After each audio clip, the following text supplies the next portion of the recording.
Salut à tous, c'est Brice pour la chaîne Une Bolée d'air et est-ce que vous voyez ça là? Regardez, écoutez. Vous entendez le bruit que ça fait? Ça, c'est une backplate en métal sur le M1 Mark III. Mais on va pas parler de l'EM1 Mark III, on va parler de l'EM5 Mark III. Donc je vais vous faire la suite de mes aventures avec l'EM5 Mark III, parce que ça y est, j'ai eu des nouvelles. J'ai pu vous tenir au courant dans les commentaires de la précédente vidéo, mais là j'ai eu une grosse nouvelle. Alors je pense que je vais commencer la vidéo par un éclaircissement de plein de points que j'aurais certainement dû faire dans la précédente vidéo. Et d'ailleurs je vous invite, si vous n'avez pas vu la précédente vidéo, d'aller voir ça. Donc je vous la mets en fiche là-haut. Donc c'est une vidéo où je montre en fait ce qui s'est passé sur mon EM5 Mark III, où en mettant une plaque ici sur le pas de vis, en fait, j'ai eu une fissure au niveau du carter, hein, le plastique du boîtier s'est fondu et du coup j'étais très mécontent évidemment. Je l'ai envoyé en garantie à Boulanger et j'attendais de voir ce qui allait se passer. Tout de suite je fais une petite pause, je vous le dis, si vous avez suivi en détail ma vidéo précédente, hein, que vous savez tout ce qui s'est passé, que vous avez lu mon commentaire épinglé, que vous savez tout, vous ne doutez pas sur ma bonne foi, sur tout ce que j'ai expliqué, voilà, vous me connaissez, vous savez comment je suis et donc vous n'êtes pas là à me péter les noix. Je vais mettre une grosse couche sur tous les gars qui m'ont pété les noix pendant, je pense bien, les 5 à 10 prochaines minutes de la vidéo.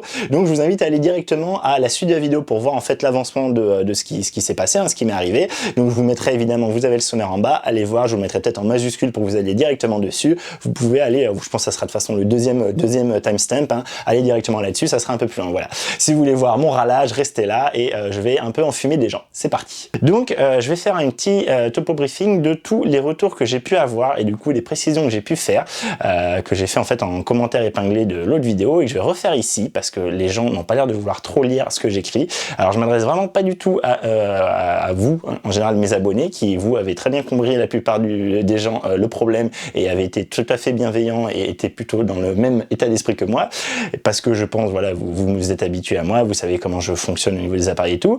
Et il y a les autres et en particulier la communauté Olympus qui est complètement à chier, mais vraiment c'est on en avait parlé, on avait parlé des communautés toxiques d'Olympus. Je pensais que c'était un peu une légende. Pour les avoir pratiqués du coup sur les forums et sur les groupes, c'est assez hallucinant. C'est vraiment assez hallucinant. Donc je vais vous faire un peu un petit topo de tout ce qui s'est dit, tout ce qui s'est passé. Ce qui s'est passé, c'est que j'ai fait la vidéo et du coup, je me suis dit, bah voilà, le boîtier est quand même assez récent, assez neuf, donc je vais le partager, plutôt en pensant être sympa, je vais le partager mon expérience à d'autres personnes. Donc je l'ai partagé sur des groupes Facebook, un groupe Facebook en particulier sur Olympus, hein, que je vous laisserai aller chercher, vous le trouverez très facilement, par des passionnés d'Olympus, et le forum, le fameux forum châssis image qui est toujours aussi bien avec selon les sujets, c'est vraiment, ça peut vraiment partir en cacahuète. Et donc voilà, donc j'ai posté sur ces deux trucs et au lieu de commencer par alors j'ai eu des questions tout à fait pertinentes, ça clairement je mets pas du tout le monde dans le même panier, hein, vraiment pas. J'ai eu des questions très pertinentes, des remarques très pertinentes et des gros cons très clairement. Donc dans les questions pertinentes, on avait ah mais est-ce que, alors bon, j'expliquais quand même pas mal dans la vidéo, mais je comprends, c'était pas assez explicité, donc c'est pour ça que j'ai fait après l'addendum, hein, au niveau du commentaire épinglé et je le refais ici. Donc une des questions c'était ah oui mais est-ce que c'est pas que du coup avec ton clic sur ton bras, t'avais pas un objectif très très lourd et ce qui fait que du coup en te baladant beaucoup, les vibrations, le fait que ça rebondisse, bah ça a du coup usé cette pièce, ça a du coup tiré sur cette vis, sur ce pas de vis et du coup petit à petit fendu peut-être le carter. Donc ça j'entends très bien, même si j'avais un peu laissé entendre dans ma vidéo, mais je le réexplicite ici du coup, pas de souci. En fait ce boîtier là je l'ai très peu utilisé, j'ai pas eu beaucoup de temps, hein, j'avais pas eu trop le temps de l'utiliser et surtout j'ai eu le temps de l'utiliser beaucoup à la maison en le mettant fixé comme est actuellement LG9 en train de me filmer sur trépied, donc aucun mouvement, rien du tout, mais j'ai pas du tout eu le temps, on est en hiver, j'ai pas du tout de faire rando avec. En tout et pour tout, j'ai dû l'amener 3 fois avec moi, vraiment grand max, 3 fois avec moi sur le capture et c'était pour balader mon chien. Donc autant vous dire que si ça faisait 1 heure autour de la maison, c'était un grand max. Donc au maximum, j'ai baladé 3 fois à 1 heure et le plus gros objectif que j'avais, c'était le 24, enfin du coup l'équivalent 24-200. Donc le 1200 de chez Olympus, qui c'est vrai est un peu lourd, mais c'est pas non plus un caillou de 8 kg et c'est pas par exemple le 100-400. J'ai eu le droit à cette remarque aussi. Est-ce que c'est pas ça que t'as mis en du coup le connectant, enfin du coup en ayant l'appareil photo dessus et à venir du coup avoir le tout qui pèse sur ton boîtier au lieu d'utiliser la tâche faite à cet effet. Donc parce que je montrais ça, c'est quelqu'un m'a sorti ça parce que je montrais du coup ce que ça donnait sur le trépied Peak Design. Effectivement, j'avais j'avais accroché exprès le boîtier et du coup fixé la fixation en dessous et mis au trépied pour montrer que malgré l'objectif une fois déplié très lourd, malgré le fait que du coup on avait une disproportion au niveau du poids, l'ensemble du trépied ne se pétait pas la gueule. C'était juste pour montrer ça. Évidemment que sinon je me sers de ça, c'est d'ailleurs bien pour ça qu'il y a une attache dessus. Bref, c'est pas grave, du coup j'avais un peu l'impression d'être pris par un Google, mais c'est pas grave. Du coup non, je n'ai pas fait ça évidemment, et certainement que je me baladais pas avec ça avec mon chien, le 100-400, surtout pas accroché aux captures, de toute façon ça brinque-ballerait, ça serait complètement impensable, donc non, évidemment que non. Donc voilà, je n'ai pas transporté, je n'ai pas presque pas utilisé, et je ne l'ai pas utilisé avec un objectif lourd. Donc voilà, ça c'est complètement écarté, ce n'est pas une usure, ça pourrait se comprendre, hein, l'aspect, voilà, on a des rebondissements, on a du coup des mouvements de marche à pied, etc. Du coup, on use petit à petit le pas de vis. Bon, même comme ça, je trouverais ça un peu abusé, mais certes, je comprends, j'entends la logique, et du coup, voilà, ça c'est écarté. L'autre truc qu'on m'a dit, qu'on m'a beaucoup dit, qu'on m'a énormément dit, surtout sur les groupes Olympus, c'est oh là là, mais t'es un gros con, t'as beaucoup trop serré ta plaque. Donc, vous savez, hein, c'est la fameuse plaque Dual Plate, hop, de chez Peak Design, cette plaque là, d'accord, et vous savez, hein, du coup on la vis de la Dual Plate, c'est chez Peak Design, c'est leur politique, ils ont toujours été comme ça, ils ont toujours dit on met pas une espèce de téton, une espèce de petite pince comme ici sur les plaques 323 de chez Manfrotto, d'accord, où du coup on peut venir le faire à la main. Ça, ils ont toujours dit on veut pas ça, nous on veut vous forcer à utiliser une clé Allen, et eux ils ont toujours dit c'est parce que si on vous force pas à utiliser une clé Allen, vous ne serrez pas suffisamment fort, et on a peur que vous fassiez tomber votre boîtier, et du coup vous accusiez Peak Design de mal avoir, que Peak Design fait que vous avez fait tomber votre boîtier et cassé votre boîtier. Eux, ils préfèrent qu'on serre avec une clé Allen pour être sûr que le serrage est bon. Donc oui, j'utilise la clé Allen, c'est la clé Allen qui est fournie avec toutes les plates de chez Peak Design, et j'ai toujours fait ça avec tous mes appareils photo à partir de la 7R2. Donc autant vous dire que ça remonte, j'ai fait la 7R2, la 7III, la 7R3, le RX10-4 aussi, je pense que je la mettais, mais ça je suis moins sûr, donc je ne le certifie pas, le G90, le G9, le GX9, et au final le M5 Mark III. Donc autant vous dire que des boîtiers, ça doit faire au moins 4-5 ans que j'utilise ce système sur tous mes boîtiers. Vous pouvez regarder tous mes tests de boîtier systématiquement de suite. Dès que je m'en sers pour de vrai, j'ai les Anchor Link et la plaque qui est mise dessus. Là, c'est pour vous dire, j'en suis pas encore trop servi, mais ça va très vite arriver. Vous verrez dans le test de le M1 Mark III. Donc voilà, donc non, j'ai serré exactement pareil que d'habitude. J'ai pas serré plus fort, j'ai pas serré moins fort. Je me suis pas dit, oh, c'est un boîtier plastique, je vais pas serrer trop fort, ou si jamais, je vais peut-être l'abîmer. Non, j'ai serré comme d'hab pour que ce soit bien serré, et voilà, rien fait de spécial. Quand je l'ai serré, j'ai pas entendu de casse, j'ai pas senti que ça avait cassé. Je vous l'ai dit bien après coup, que je me rendais compte que j'avais un peu de jeu. Quand je le mettais sur le trépied, je me disais, oh, ça bouge un peu, c'est bizarre. Et après coup, en dévissant la plaque, parce que je voulais changer pour faire un truc avec mes, je sais plus, c'était avec le gimbal, etc., je me suis rendu compte que le carter était fendu et que donc c'était râpé. Donc voilà, donc non, ce n'est pas dû au serrage, sinon c'est que juste sur ce boîtier-là, on peut pas serrer autant qu'on peut serrer sur tous les autres boîtiers. Et donc c'est bien qu'il y a peut-être un problème avec ce boîtier. Donc voilà, donc ça c'est un des trucs qu'on m'a dit qui m'a beaucoup énervé, surtout les mecs qui viennent faire la leçon en faisant genre on est des ingénieurs en mécanique. Si vous étiez des ingénieurs en mécanique, vous verrez que c'est complètement con comment ça a été fait. Allez revoir la vidéo, la plaque est débile comment elle est faite. En plus ça se reprend sur 3 petites vis, et justement la fente se fait au niveau des pas de vis, des petites vis, au niveau des trous des vis, des petites vis. Donc à mon avis, ça fragilise encore plus le truc, et c'est complètement con comment c'est fait. Donc voilà, donc clairement ce n'est pas le serrage. Si c'était le serrage, j'aurais eu le problème sur tous mes autres boîtiers, ce qui n'est pas le cas. Après on m'a dit, et donc j'ai expliqué dans les groupes, dans les forums, et j'ai expliqué dans la vidéo, que c'était bien triste du coup que Olympus ait voulu faire le boîtier en plastique sur cette M5 Mark III, et pas qu'il soit en ferraille comme sur le M5 Mark II, surtout pour un prétexte d'économie de poids, alors qu'en fait je crois que c'est quelques dizaines de grammes, c'est 50 ou 60 grammes, donc c'est rien du tout.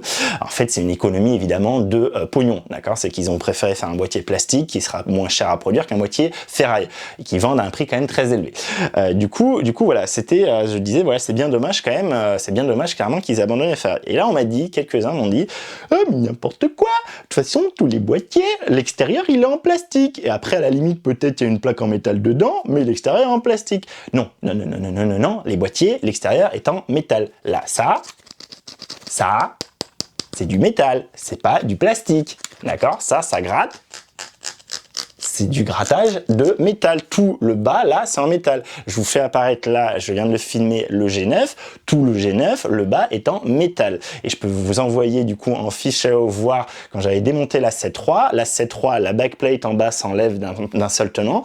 Toute la backplate, alors ça je ne montre pas malheureusement dans la vidéo, mais je vous le dis parce que j'ai démonté la 7.3. Toute la backplate est en ferraille et dedans on a une espèce de, ça je le montre dans la vidéo, une espèce de support en ferraille blanc gris métallisé qui vient se reprendre dedans, qui vient en fait s'appuyer à plusieurs endroits à l'intérieur du boîtier, et c'est cette plaque métal qui est d'un seul tenant avec le pas de vis dedans. C'est pas un pas de vis qui est mis en vrac dans un truc, c'est toute une plaque avec le pas de vis moulé dedans, et toute cette plaque est en ferraille et elle est recouverte par-dessus par une plaque en ferraille, et ça c'est une plaque en ferraille. Le G9 c'est pareil, je crois que le G90 c'était pareil, le RX10 je me rappelle plus donc je me mouille pas, la 7R2 c'était pareil, la 7.3 c'était pareil. Bref, arrêtez de dire de la merde, évidemment que ça c'est de la ferraille, et heureusement parce que vu ce qu'on leur fait subir, c'est mieux que ce soit directement de la ferraille et pas du plastique qui va se casser. Donc voilà, donc ça c'était pour un peu régler les comptes à ce niveau-là. Et l'autre truc qu'on m'a dit, c'est du coup clairement des gens qui n'avaient pas regardé ma vidéo, merci G9, clairement des gens qui n'avaient pas regardé ma vidéo qui m'ont dit « Oh, je comprends pas, moi j'ai un EM5 Mark II et j'ai jamais eu de problème !» Oui, parce que le M5 Mark II a un boîtier, est un boîtier ferraille, pas un boîtier plastoc. Donc essayez d'écouter ce que je dis un moment et de lire et de vous renseigner sur les trucs. Le M5 Mark III, pour la première fois sur la série des EM5, est un boîtier plastique. Merci. Les autres avant étaient des boîtiers métal. Merci. Donc voilà, ça c'est dit. Donc c'est normal qu'avant il n'y ait pas eu le problème, parce que tout simplement entre visser dans du plastique ou visser dans du métal, forcément que le métal est plus solide. Waouh. Donc voilà, donc ça c'est pour vous dire. Et surtout donc le gros problème c'est que clairement ce pas de vis donc de l'EM5 Mark III, il est à la limite que le cadre, que l'ensemble du boîtier soit en plastique, pourquoi pas, mais le pas de vis en ferraille se reprend dans du plastique, il se reprend pas sur un support ferraille. Je l'ai pas démonté, mais de ce que j'ai vu de forum du coup d'une personne qui a eu le même problème, qui a eu lui un gros arrachement, qui a posté sur DP Review le forum, qu'un truc en plastique tienne un truc en ferraille, bah ça marche pas, surtout quand on a une force de vissage qui se met dessus, d'accord. L'autre truc qu'on m'a dit et qui était relativement pertinent, qui était pertinent sur le coup, hein, mais que j'ai démonté l'argument assez rapidement, c'est ah oui mais c'est un vrai problème ça, effectivement les certains constructeurs sont restés sur l'idée que notre pas de vis, on l'utilisait comme à l'origine pourquoi il était fait. Ce pas de vis, c'est vrai, était fait pour venir se fixer sur un trépied, et du coup, bah voilà, il n'y a pas une grosse force qui est exercée parce que tout le poids est exercé vers le bas, et le pas de vis sert juste à faire que ça vienne pas déraper, ça vienne pas se péter la gueule. C'est pas quelque chose qui doit retenir du poids. Donc, comme je l'ai dit avant, je n'ai pas eu beaucoup de poids qui a été tenu par ce truc-là, donc déjà c'est pas ça, c'est plus certainement l'aspect du serrage qui a posé problème, mais pourquoi pas, l'argument était intéressant, mais du coup, c'est bien dommage qu'Olympus vend un système de sangle que vous mettez autour du cou, et qui vend ça, c'est un peu hipster, un peu prout-prout en cuir machin, et ça du coup vous venez l'accrocher justement directement avec une vis, donc il n'y a pas deux clics qui viennent se reprendre sur les petits tétons qu'on a sur les côtés là, hein, d'accord, c'est pas fait pour venir se reprendre comme standard, comme on fait d'habitude sur les petits trous pour venir passer une sangle. Ça se reprend, c'est fait exprès avec une vis qu'on vient visser là, on peut le faire que comme ça, et donc eux ils le montrent en plus avec un mec qui a un assez gros objectif, la pub est comme ça, donc voilà, moi je veux bien qu'on me dise d'un côté que j'aurais pas dû l'utiliser comme ça et que c'est bien dommage et que c'est parce que l'utilisation c'est censé être fait que comme ça.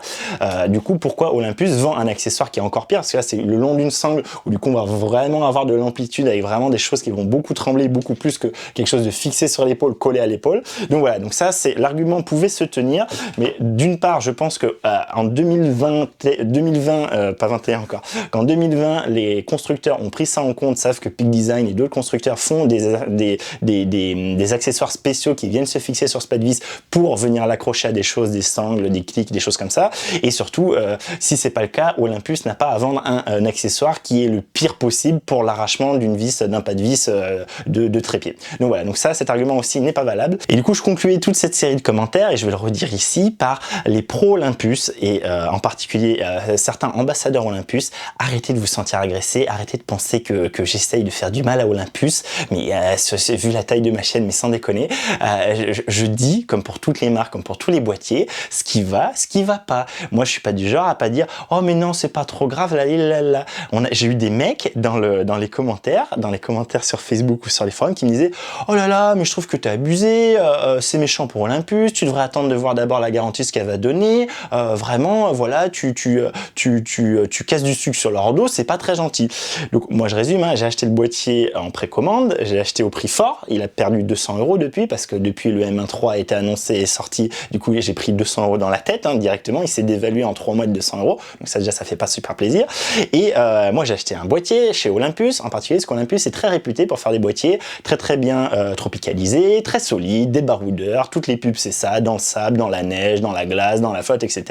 Je me retrouve avec un boîtier où, en mettant une plaque dessus, j'ai réussi à le péter, c'est la première fois de toute ma vie que ça m'arrive, c'est hallucinant, même sur des tout petits boîtiers, sur des petits compacts, sur le Sony aussi, je mets une plaque, sur le RX100, mais jamais de la vie ça se passe, le RX100 est en métal, donc voilà, donc un peu les boules, et à côté de ça, on me dit, oh mais c'est toi, tu t'en es mal servi, t'es vraiment qu'un con, oh là là, gna, c'est jeune, je vous jure, et donc ça me fait bien marrer, et j'ai eu des gens qui à côté de ça m'ont dit, non mais tu te prends la tête pour rien, t'inquiète pas, tout le monde sait, le service après-vente Olympus, c'est génial, t'inquiète pas, il va être remplacé, c'est sûr, c'est évident, il n'y a pas de souci. Donc moi j'étais là, oui bah j'espère, j'attends de voir quand même, j'attends de voir, et moi je vous dis à l'instant T ce qui s'est passé, et surtout, et là vraiment je tiens à le redire, hein, je ne dis absolument pas que mon cas particulier, et j'avais bien dit en intro de l'autre vidéo, faut écouter un moment les gars, je vais pas répéter 15 fois les mêmes trucs, déjà qu'on me dit que je me répète tout le temps, je ne dis pas, surtout à ce moment-là, je ne disais pas que mon cas était un cas généralisé et que c'était un défaut de fabrication, je disais bien que c'était moi ce que j'avais eu à l'instant T donné pour mon cas, et que peut-être c'était juste un problème sur ce modèle-là, enfin cette unité-là, ou peut-être ce moment de la chaîne de production, à un moment, il y a peut-être quelques unités qui sont concernées. J'ai jamais dit que c'était général. Ne dites pas que je crache sur Olympus, c'est pas le cas. La preuve, je me suis acheté le M1 Mark III et je vais faire plein de tests dessus et je suis très enthousiaste à cette idée-là. Mais il n'empêche que le M5 Mark III, il y a un gros souci. En tout cas, pour mon utilisation et dans mon cas de figure, il y a eu un très gros souci et je suis pas du tout content de comment ça a été traité. Cette mise au point assez importante, il me semblait, est en fait. J'espère que tous les chevaliers Olympus, tous les ayatollahs d'Olympus maintenant sont un peu calmés et vont pas venir me les rebriser, parce que du coup, vu que je me suis engagé sur les forums et les groupes Facebook, il y avait des gens intéressés, mais évidemment, je pense même qu'il y a eu une majorité de gens intéressés et une minorité de glandus. Pour ces glandus-là, voilà, je vais certainement poster cette vidéo, vous la partagez pour que les gens soient au courant de ce qui se soit de l'avancement. Venez pas m'emmerder. Si vous venez m'emmerder encore dans les commentaires avec des trucs que j'ai expliqués là, je vous répondrai pas parce que j'ai vraiment autre chose à foutre qu'à répondre à des glandus. Ok, donc la mise au point étant faite, désolé hein, si, enfin de toute façon vous avez dû arriver là directement hein, si vous n'avez pas voulu vous tartiner tout ça. Voilà, ça c'est fait, c'est dit, je m'énerve plus avec ça et je vous dis l'avancement. Donc vous avez fait dans les commentaires, hein, j'avais fait une mise à jour et je vous avais dit, donc pour vous refaire l'historique précis, j'avais déposé mon boîtier chez Boulanger, parce que j'avais acheté chez Boulanger, et j'avais déposé au service après-vente pour pas avoir à me faire chier à l'envoyer moi-même, etc. Boulanger l'avait pris en compte, m'avait dit ok, on va l'envoyer en Olympus et voir ce qu'ils nous disent. Ça c'était le 13 février. Le 13 février à midi, j'étais allé entre midi et 2. Le 17 février, je reçois un mail je vous le dis tout, à midi 9, donc vraiment 4 jours après, donc franchement je trouve ça relativement correct, enfin vous allez voir la suite, donc pas si correct que ça. Donc moi je dépose le 13 février, on peut se dire bon voilà, le temps qu'il soit expédié, pourquoi pas, mais sachant que le message est un peu pourri. Voilà, le mail que j'ai reçu c'est bonjour, suite à notre diagnostic, votre appareil doit faire l'objet d'une réparation chez le fabricant. Nous vous contacterons dès sa disponibilité en magasin. Retrouvez votre suivi, machin. Bon, le suivi est nul à chier, faut télécharger l'appli, c'est de la merde, c'est pas grave. Toujours est-il que du coup, quand j'avais eu ça, je vous avais dit, ah bah je suis plutôt positif, je pense qu'il a été expertisé par Olympus, et du coup c'est bien Olympus qui fait la garantie, et vu ce qu'ils me disent, je vais le recevoir, ils vont m'en envoyer un neuf où le boîtier est réparé, et puis voilà, en avant-gagnant, c'est fini. Donc j'étais plutôt content. Ça c'était le 17 février. J'avais encore espoir, même si j'aimais pas trop l'histoire de notre diagnostic. Pour moi, je savais pas trop qu'est-ce qui venait diagnostiquer, vu que c'est la garantie Olympus, arrêtez de m'emmerder.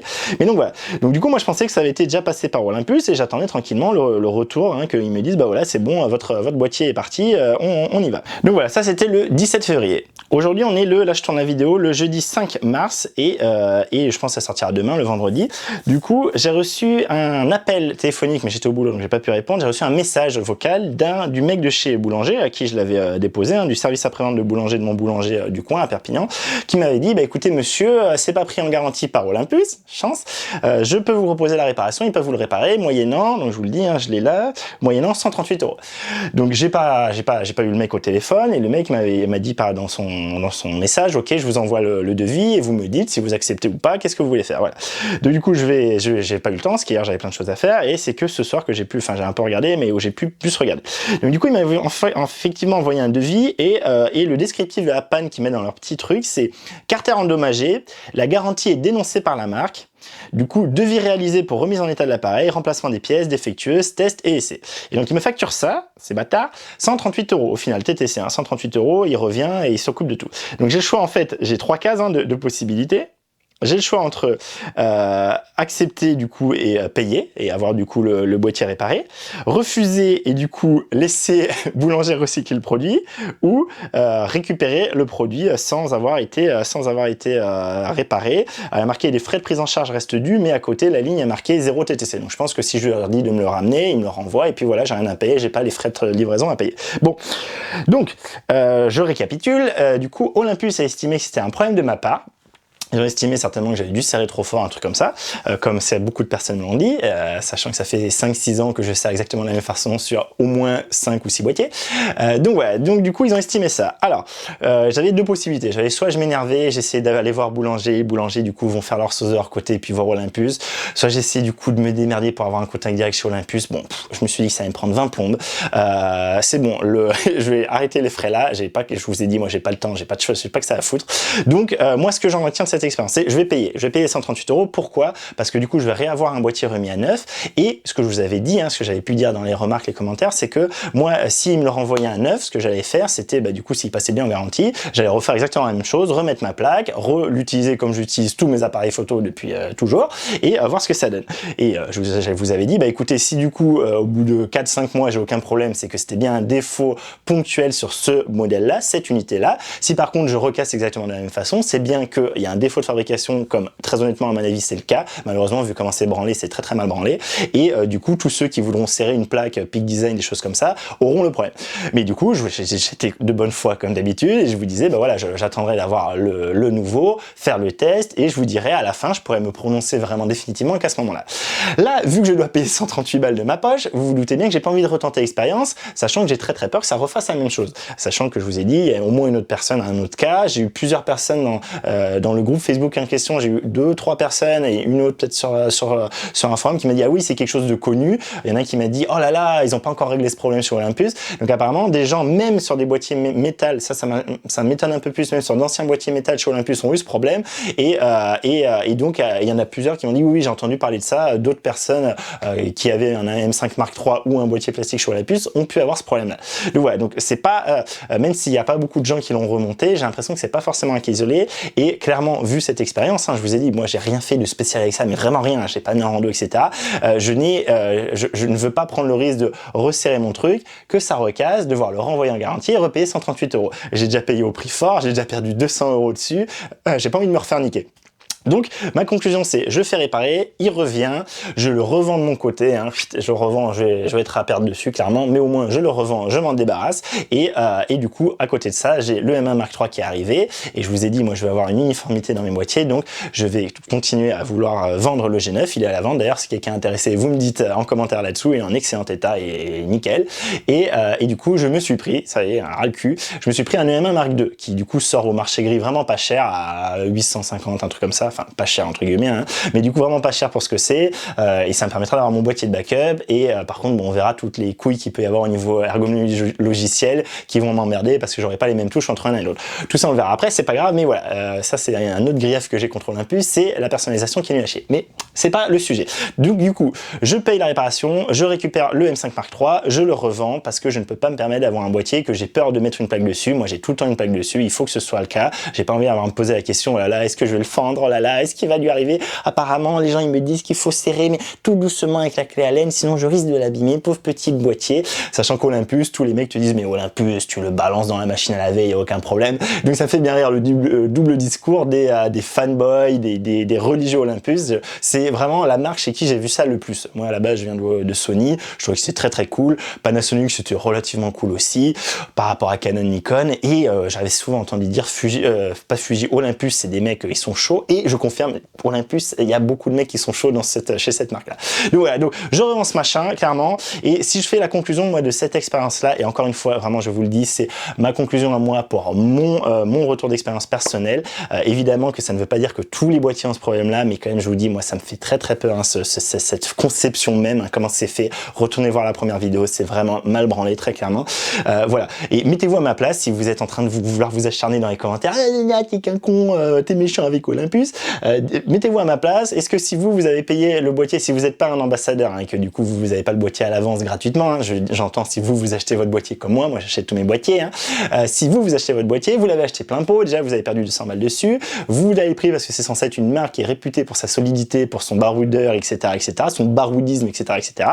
Est-ce que vous prendrez le risque de refaire le test et de devoir redébourser potentiellement 138 €, voire plus, hein, j'en sais rien, peut-être que si la fissure a été plus grosse, il m'aurait demandé plus, sachant que là, donc l'appareil photo a été immobilisé plus de 2 semaines, hein, quand même, 13 février, là on est le 5 mars, donc ça fait ouais, plus de 2 semaines, hein, ça fait bien plus de 2 semaines, hein, ça fait bientôt 3 semaines, donc le temps qu'après, là, je donne le devis, je donne mon accord, que ce soit réparé et qu'il me le renvoie, je vais être facile à un mois et demi, je pense, hein, avant de revoir le boîtier. Donc si vous êtes dépendant de votre boîtier, si j'avais un voyage là, j'aurais vraiment dans l'os, hein, alors que moi, tout le monde m'a dit, le SAV Olympus, pas de souci. Bon, donc moi, ma conclusion, c'est...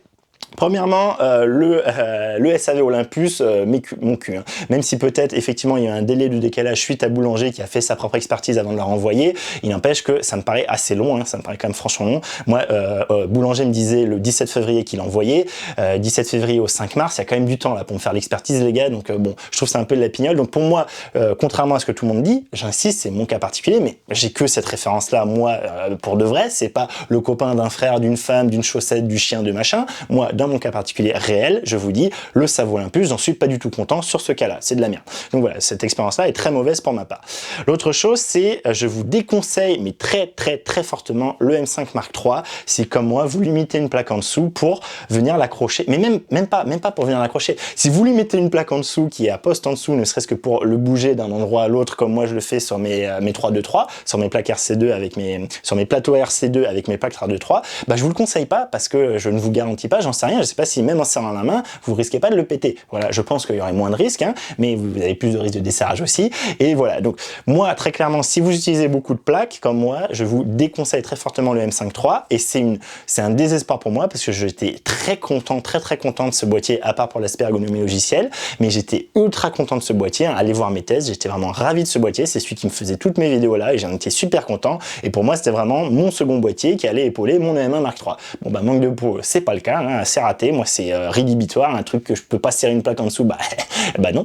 Donc voilà, donc je vous le déconseille fortement si vous êtes dans ce cas-là. Si par contre vous êtes quelqu'un qui n'utilise jamais de plaque, et que vous êtes quelqu'un de très soigneux, et que vous voulez un petit boîtier très compact, très performant, avec un écran sur rotule, il fait énormément de choses, ce boîtier évidemment je vous le conseille, il est très bon à part ça, et effectivement ça peut être très bon. Si par contre vous ne mettez pas de plaque, mais vous êtes du genre à être un peu pas trop soigneux, un peu comme moi, enfin moi je suis dans l'ensemble très soigneux, mais le machin il baroule, le machin il part en voyage, le machin il est dans les sacs, etc. Donc évidemment qu'il peut prendre des pogs, des choses comme ça, il peut être posé sur un rocher pour faire une photo vite fait, avec un retardateur, des choses comme ça. Donc si vous savez que bon, le fait que ce corps en plastique, vous vous dites ouais mais si moi quand je le pose sur un caillou, sur quelque chose, je dois me poser la question est-ce que je veux le casser ou pas, je vous le déconseille aussi, partez sur un boîtier métal, et ça va être vraiment ma conclusion générale, c'est la première et la dernière fois que j'achète un boîtier plastique. Ça sera rédhibitoire pour moi, ça peut être le meilleur boîtier du monde. S'il est plastique, je dis va te faire foutre, je prends pas ça, trop risqué, voilà. Je l'ai fait une fois, plus jamais. J'ai jamais eu aucun sursis sur tous mes boîtiers à faire beaucoup de choses avec.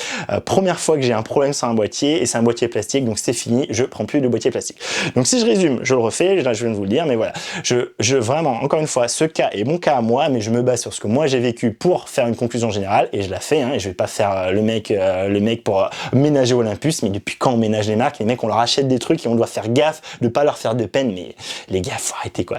Donc du coup, je dis pas que mon cas est généralisé, je dis pas que c'est un problème sur tous les EM5 Mark Mark III, mais à mon avis, il y a un défaut de conception. Je pense vraiment qu'il y a un défaut de conception, que c'est mal branlé, que ça n'a pas été bien pensé. Si ça avait été du métal, il n'y aurait pas eu de souci, mais que là, il y a un gros souci. Donc, je déconseille fortement le M5 Mark III si vous comptez mettre une plaque ou si vous comptez être pas spécialement soigneux avec.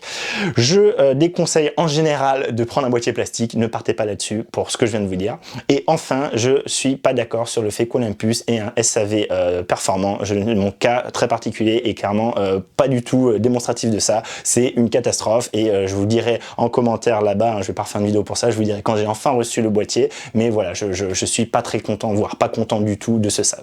Voilà, je vous remercie en tout cas, j'espère que vous avez appris des choses dans cette vidéo. N'hésitez pas à me poser vos questions, faire vos remarques en commentaire ci-dessous. Moi je vous dis merci d'avoir regardé la vidéo, je vous dis à très vite pour une prochaine vidéo, ça va être le boîtier EM1 Mark III, le test de ce boîtier là, et je vous dis à très bientôt pour la prochaine vidéo. Portez-vous bien, faites des photos, des vidéos, faites-vous plaisir, tout ça. Allez, salut!